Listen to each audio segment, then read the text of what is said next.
Tuloy na nga pala yung paglipat namin. Ito nag-uumpisa na kami mag-out yan. Walang makakapigil. Kahit masama, hindi naman masama yung panahon. Kumalma naman eh.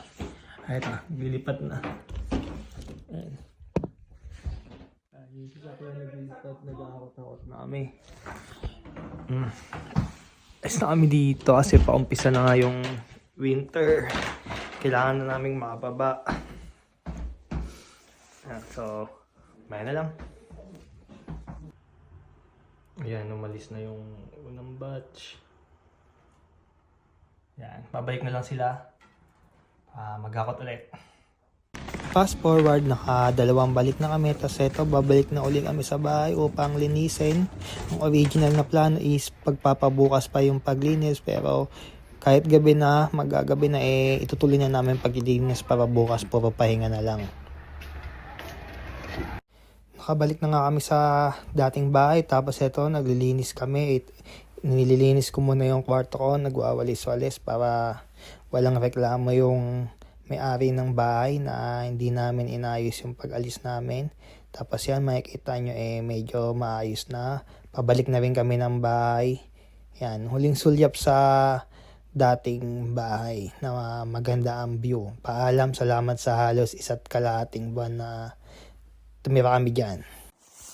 Nakapag-akot na nga pala kami and then mag-a-assemble pa ng kama tapos mag-aano pa ng mga gamit.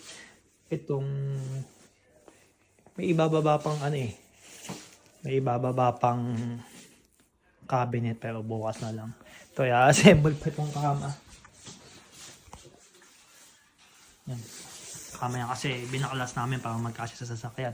Ito yung sinasabi ko dati sa nakaraang kong video yung yun. Kapitbahay namin, gasoline station. Pero maganda dito. Maganda yung bahay. Kasi ito yung likod na. Yan.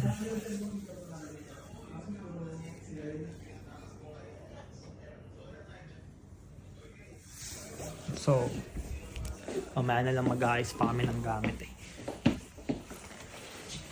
Yeah! Ayun, bale na-assemble na yung kama.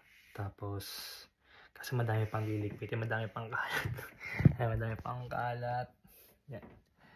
Madami pang kalat. Baka bukas na lang. Pagod na ako. Pagod na.